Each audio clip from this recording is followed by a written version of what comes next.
James Harden now. He feels he deserved the MVP award over Steph Curry, telling the NBA.com, quote, "I am the best player in the league. I believe that. I thought I was last year too. I know I was the MVP. That's 100% given all the things that happened last season. Credit the Golden State Warriors for an unbelievable year. They had an unbelievable team, coaching staff, everything. But that award means most valuable to your team. We finished second in the West, which nobody thought we were going to do at the beginning of the year, even when everybody was healthy. We were near the top and having the most injuries. We won our division, in a division where every single team made the playoffs. There's so many factors. I led the league in total points scored, minutes played. Like I said, I'm not taking anything away from Steph, but I felt I deserved the most valuable player." Stephen A., do you have a problem with Harden's comments? Somewhat. I don't want to make a big deal out of it because I do believe he is a superstar. He is big time. He can ball, and he is to be highly respected. Having said that, he's got to kind of get some of his facts straight. Number one, he did not lead the league in minutes played. That would happen to be Jimmy Butler of the Chicago Bulls. That's number one. Number two, when you look at his numbers, 27 and 7, 44% shooting, 37% shooting from three-point range. He was absolutely sensational, particularly when you consider the fact that Dwight Howard missed about 40 games. Ultimately, Patrick Beverley went down. You have to look at it from that perspective, and without a doubt, James Harden carried the Houston Rockets. He is the star of that franchise. He is the star in that city. They go where he takes them. There is no question about it. But let's not think that that is a license to minimize what Steph Curry accomplished. Steph Curry did average 23.7 to James Harden 27.4. But he also averaged more assists, a little bit 7.7 as opposed to just 7 for Harden. But he also played considerably less minutes. And why was that? Because the Golden State Warriors were annihilating competition while the Houston Rockets, dare we say, made things far more interesting than they needed to be. And if we're also being honest, for the most part, Steph Curry outperformed James Harden in the postseason. Obviously, the votes probably were tallied before that. That had nothing to do with it, but there was confirmation about Steph Curry's value, not just as an individual offensive juggernaut because he's the best marksman, the best sniper that we have seen in NBA history, but also because of the fact that no matter how talented Golden State is, his greatness still managed to shine brightly. And when I look at it from that perspective, as much as I respect the hell out of James Harden because he is to be respected, he is that great, I can't take anything away from what I saw Steph Curry do. Steph Curry boogied on people, shot the lights out, stepped up, exploded. James Harden did his thing, but Steph Curry did his thing as well.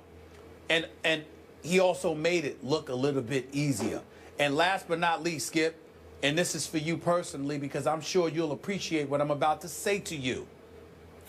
Before the Houston Rockets ended their season, regular season, winning their last 3 games, in between, along the lines of their last 8 games of the season, they had a back-to-back encounter against the San Antonio Spurs. Watched every second of them.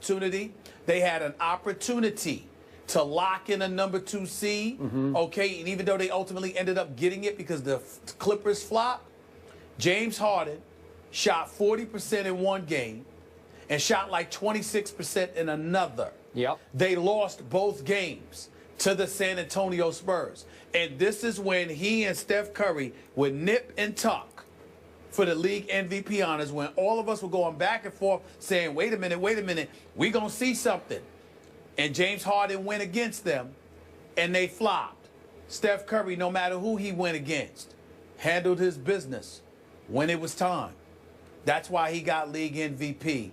I think he deserved it, and although I respect the hell out of James Harden for feeling otherwise, because his talents mandate that he feels that way, he should feel that way, I personally believe he's incorrect. I think Steph Curry got the award that he deserved. And I don't think it was right for the Players Association with their award ceremony to give that MVP trophy to James Harden, that Players Trophy. I thought that was at least somewhat disrespectful to Steph Curry. Okay, quick thoughts on the two San Antonio games. James Harden got Kawhi'd in both games, as in Kawhi Leonard. I know right? that.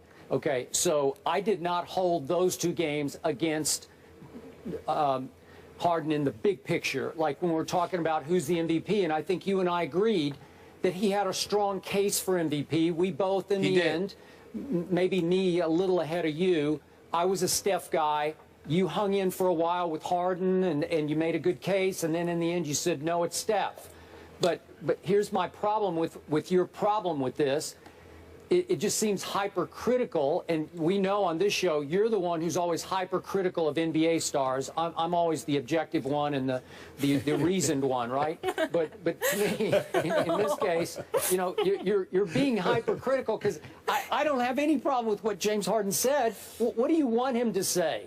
And I do think he was empowered by the Players Award. I think, you know, it rebuilt some of his confidence and his faith in himself and the league, because all of his brothers in the league, or who I still don't know exactly who votes on the Players Award, but somehow he was selected as their MVP, and I think it meant a lot to him. So it made him feel strongly enough to say, hey, I still think I'm the best player in the league. I got no problem with that.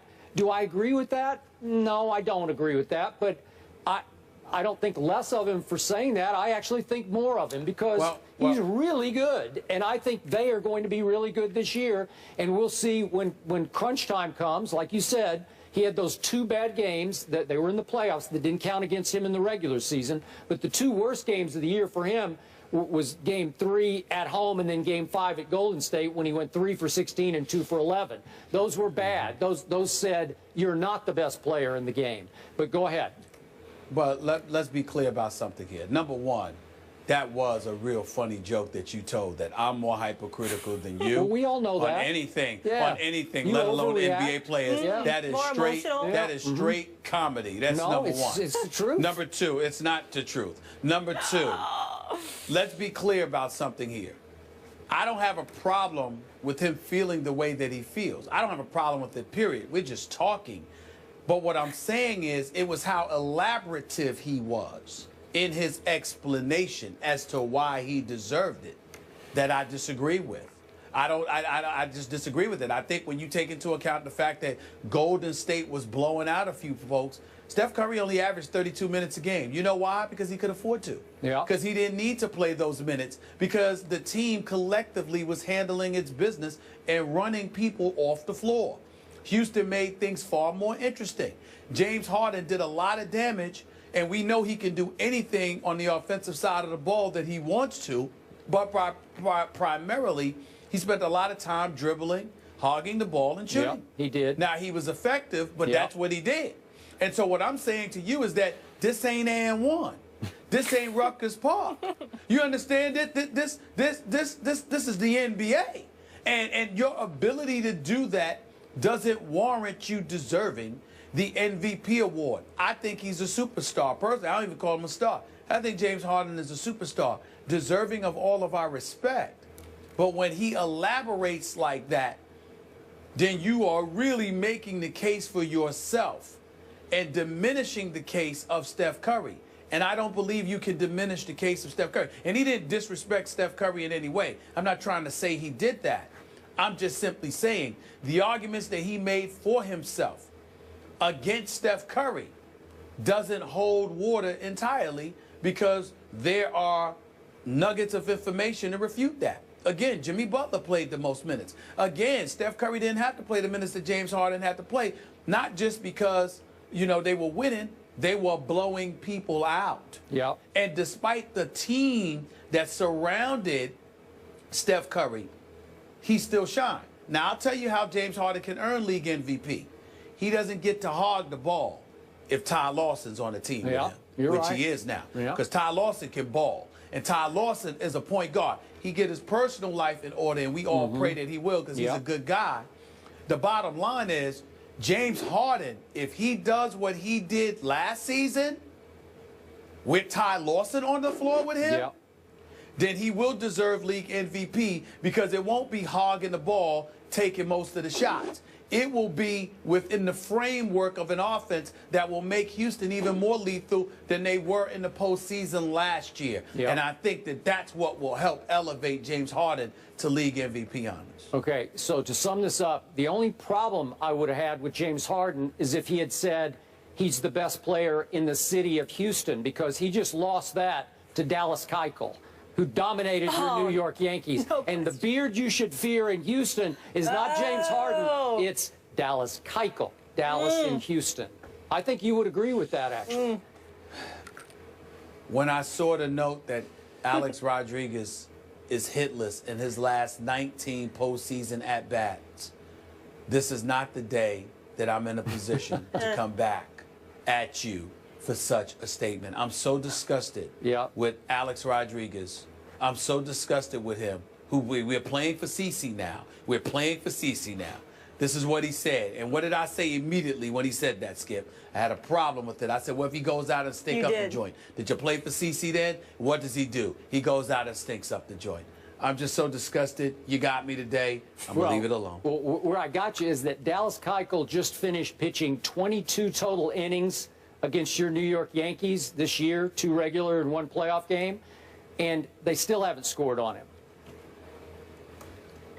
Keep your chin up, superstar. All right, stay in New York. Odell Beckham is catching a lot more than just footballs. He's catching heat from the Bills. Herm Edwards will join us after the break, and we'll get into it.